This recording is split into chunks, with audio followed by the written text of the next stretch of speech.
Salut tout le monde. Alors voilà pour la dernière review de la journée. C'est une machette de chez Kabar, type zombie apocalypse, etc. D'où les couleurs vert fluo. Euh, donc on va commencer déjà par reviewer le fourreau. On peut le voir plus ou moins à l'écran ici à différents passants molles à différentes hauteurs du produit.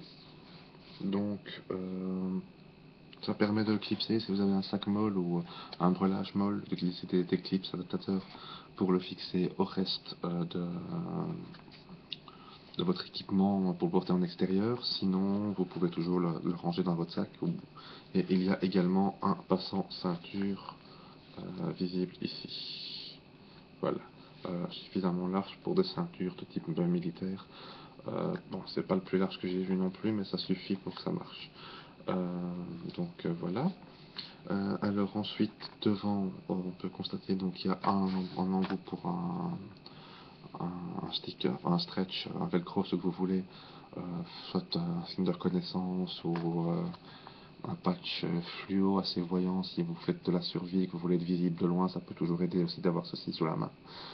Ou même strapper à notre équipement qui fonctionne avec du velcro. Il y a une poche avec cordon qui se trouve ici, assez grande, on peut ranger pas mal de bordel dedans. Euh, Pas jusqu'à la taille d'une petite gourde de même, ça rentre.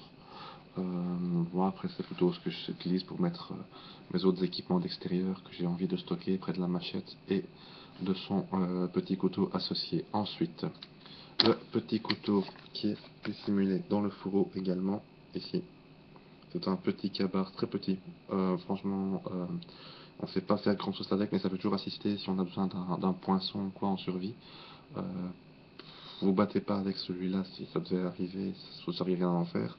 Le manche peut être encordé, mais il va prendre plus de place dans le fourreau, vu qu'il y a quand même la machette qui se place à côté, ça risque de gêner un peu le rangement. Maintenant, c'est qu'un manche encordé serait plus agréable à tenir malgré tout. Sinon, ça peut toujours vous servir de couteau de cuisine, entre guillemets, en mode survie, justement. Ça fera un très bon couteau à steak ou équivalent. Donc voilà pour le petit couteau. Et maintenant, la pièce principale, sécurisée par deux attaches à pression. Voilà la machette. Alors, c'est entre un couteau et une machette, hein, c'est plus ou moins une machette selon mes standards à moi. Maintenant, il n'y a pas une différence fondamentale entre un gros bowie ou un gros couteau et une petite machette. C'est pas une épée, mais c'est clairement une machette pour moi. L'épaisseur du dos de la lame, je ne sais pas si on le verra bien à l'écran, est assez épaisse que pour supporter un travail de coupe sur du bois ou sur des objets durs. J'ai testé récemment d'ailleurs pour vérifier. Le tranchant est assez affûté, mais plutôt utilitaire que combatif à la base. On peut l'affiner un petit peu.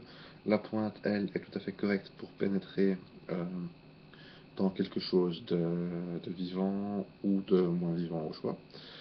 Euh, la prise en main standard a une garde suffisamment importante et des, euh, des petites rayures antidérapantes ici pour éviter justement que la main dérape. Je dirais donc qu'une prise standard comme ceci serait tout à fait appropriée. Si vous devez couper du bois et ménager votre poignet, vous pouvez toujours allonger un peu votre prise en main ici pour gagner un petit peu de temps euh, et sur toute énergie sur le travail que vous allez faire. C'est une machette qui est apte autant au combat qu'à à l'utilitaire. Maintenant, vu sa taille, je vois pas trop comment on peut la porter en concealed carry, à part dans certains ports de polo dans le dos. Donc elle est assez encombrante. Elle fait son poids aussi, hein, c'est du gros métal. Euh, le manche, moi je les mets en noir parce que justement j'ai tendance à voir mes machettes plus comme des armes avec fonction utilitaire que l'inverse.